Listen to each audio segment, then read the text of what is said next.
And there's only properly one item that I don't know what came over me.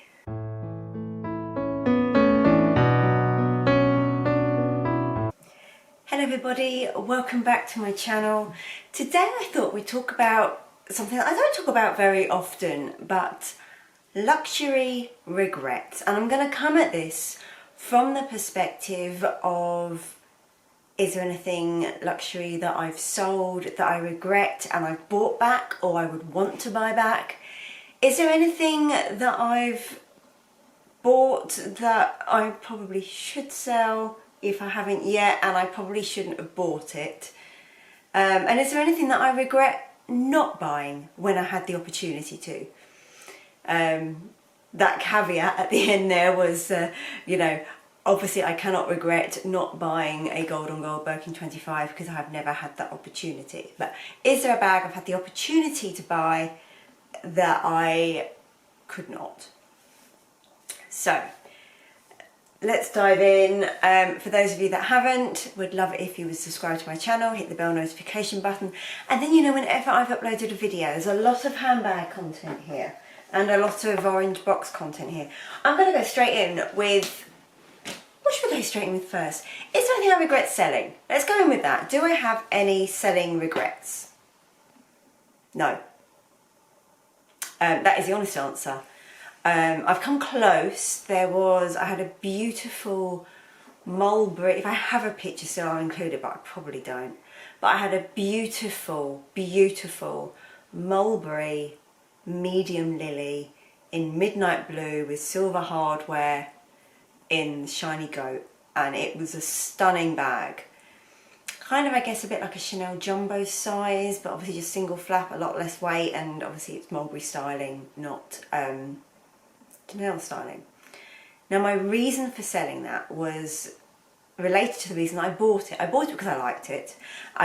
It wasn't an impulse buy at all, and I got quite a good deal at House of Fraser actually where I bought it. But I got it because I knew I wanted a Chanel classic flap. And I've been hankering for years after a Chanel classic flap, and I basically thought, I partly settled, and I partly thought, let's have this as a practice bag. Let's see how we get on well with this. Now honestly, I hardly used it. I sold it, it looked practically new, it was a bargain if I ever bought it. And then I sold it when I was getting my medium classic flap by Chanel, which I haven't used that much either. Should have been a lesson learnt there. But I'm glad I have it because I wouldn't buy it now at today's prices. For me, that takes me out of the Chanel game for a classic. Not out of Chanel completely, but out of a classic. I've got my black gold on gold, my black gold hardware with lambskin. I am happy with that. To me, it's a beautiful classic bag, and I'm good with it. And I'm thought about selling, but I'm keeping on to it. And actually, that's something I don't regret. I would have regretted it, I think, had I sold my Chanel classic flap. So anyway, the mulberry medium lily in the midnight blue goat skin, I don't regret selling it. I bought it for the reason to try out how I got on with the flat bag. And it was very nice to use actually. On the rare occasions I actually did use it. I don't regret selling it because and again I talk about competition between bags a lot on this channel, and I think that if it was a case of use the mulberry or use the Chanel, I'd have gone with the Chanel. So there's no point having the mulberry sat there always coming second place, because I mean, you can wear more than one bag at once, but typically of that style, I'm going to wear one bag at once. If I'm going to double bag, it's probably going to be more like a hold-all or backpack with a wok or something like that. So, yeah, that's bag number one that I nearly regret selling, but I don't. And that's probably as close as I've ever got to regretting selling an item. The fact that even now I'm struggling to recollect every bag that I've sold, and there aren't that many, because most of my purchases, are well thought through. There's the odd one that isn't, but if I go outside of that, it's normally because I've really got caught up in the moment in terms of the bag itself is calling to me that much and is that beautiful, and it's that moment of a love at first sight moment that I tend to not regret. There's only been one exception to that, and I sold it and I'm more than good for that. And it wasn't super expensive. I lost out some money, but I didn't lose massively on it. So generally, I don't regret any of the bags that I've sold. Are there any bags that I regret not buying?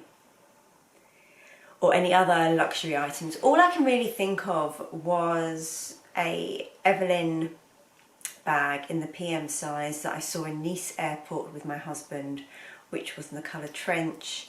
It had the copper canvas strap and it was beautiful, and I wanted it. I wanted it more than I'd wanted anything up until that point, before I'd bought any of my other Hermes bags. And I didn't have the money, and that's the reason I didn't buy it. And I thought long and hard about how could I possibly find the money in the airport at that moment, and I literally had no solution. So yeah, I got on a plane and came home without it. There's not really much else that I regret not buying. I mean, there's stuff that I obviously wish I'd bought sooner. Obvious items would be things like my Chanel classic flap. You know, if I bought that earlier and sooner, it would have probably been about half the price I paid. You have to take it on the chin. These are luxury items, so, you know, in terms of price increases, you just have to, you know, grin and bear it or don't buy them. You know, it's not essentials. So if we move on now to luxury items I regret buying, and I'll show you what I've still got in my collection. And there's only properly one item that I don't know what came over me. And I sought this down. This wasn't a go shopping, get carried away, have champagne buy. This was a home shop, researched buy. It comes in this orange box. I mean, I know. When do I ever regret buying Hermes? Open tissue paper.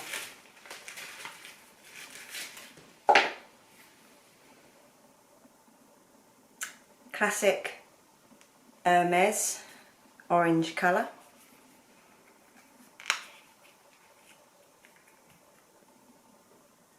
It's a comb.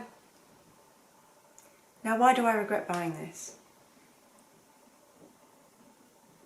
Do we need an explanation? My hair's grown since I bought it. I had a clear rationale, which was I basically saw one in a different colour on a Facebook group, pre-loved at a good price. Nearly went in with an offer for it to buy it, and then I was like, no. I had a look on the website, it was a little bit more, but not like an extra, you know, £30 or something to get it new. And I had it in orange, and I was like, that's classic, I'd want that over the I think it was pink. So yeah, I sought it down, I bought it with the rationale being, if I'm using a small tiny bag or a wok or something like that, I've got a little bit of Hermes, it's not going to scratch anything inside, it's all self-contained, and it's a comb. And that is great, and I'll use it and use it and use it. Twice. I mean, I'm looking at it now and I'm kind of going, oh, how cute is that? But yeah, it's a ridiculous item. This was a ridiculous purchase. Although I'm looking at it now going, isn't it cute?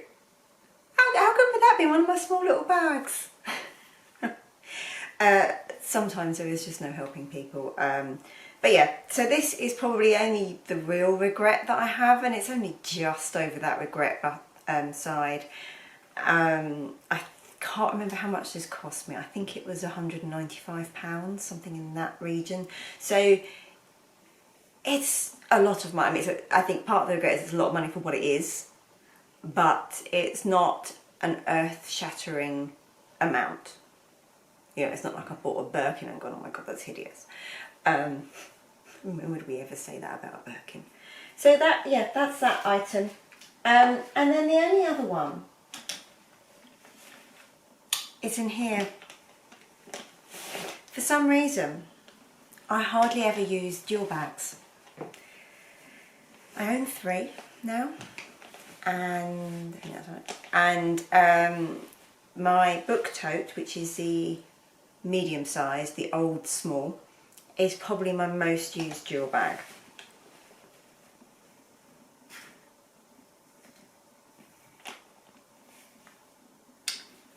So it's still got the I keep all my things nice. So this is my medium lady Dior in the ultra matte blush colour, which is coming out pretty true to life on camera. It's a beautiful bag. It's this leather, this matte is just a stunning leather. It's a beautiful neutral colour. It will go with a lot. I mean, not what I'm wearing now 'cause it's a bit too cool tone, this pink, but it will go with an awful lot. And I don't wear it. A nice easy flap opening, this gorgeous suede interior, crossbody strap. You can see I'll keep the stuffing in there. Like I say, I do keep my things immaculate. And I don't know what I'm going to do. I don't know if I'm going to sell this or keep her. The only reason this is a regret is that I don't use her, and I haven't quite figured out why not. Now maybe I need to take this mitzvah off. Sorry, trying to remember what Dior call them. It's not a bandeau, that's LV, it's not a twilly, that's Hermes. Maybe that's the problem, that it's got this green and burgundy on, and is that restricting me? Even though I wear those sorts of colours. It feels fairly weighty, but it has got a bit of stuffing in the strapping. Is it the size that's wrong? Would I have been better off? I mean, at the time they didn't do this in the small. They do, I believe they do the ultra matte in the small now. I'm not a Dior expert. But I mean, look. Look at the detailing. Look at the quality of the leather. It's a beautiful bag. Capacity wise, this will take everything I need in terms of daily essentials for going to work, except for the laptop. So I bought this bag during COVID, and all I can think was that, and it was planned. I'd lusted after this. I think it was LV Lover that had this that I saw, and I lusted after this bag. This was not an impulse buy. I wanted this for ages. I saved, and then bestie Lorna and I went to Dior, and I bought it in New Bond Street. So this was not an impulse buy by any means. And that's why I think I'm somewhat baffled why I'm not using it, because, you know, I can take this off and she's plain and she's one colour and it's a neutral. This would be good for autumn colours. It would be good for winter. I could wear it in summer. I could wear it in spring. This is a year-round neutral bag with a good capacity that I don't use. So that is the item that's kind of on a luxury regret, because these are not cheap bags.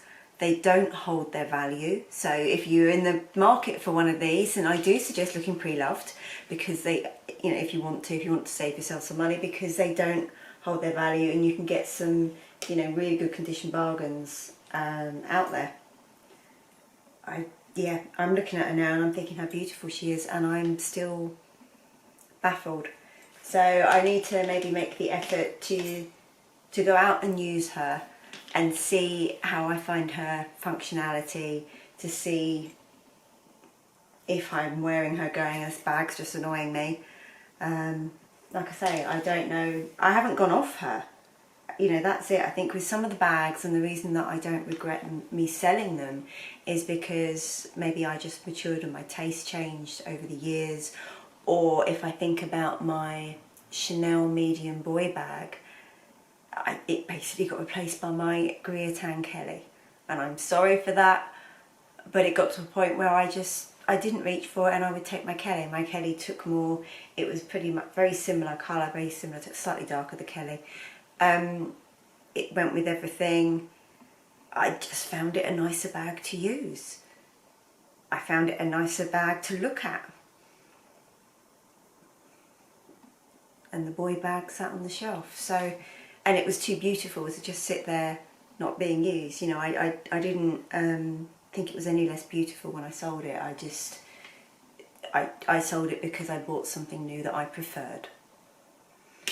So this isn't in that camp. I don't have anything that similar to this. So I'm going to make the effort soon.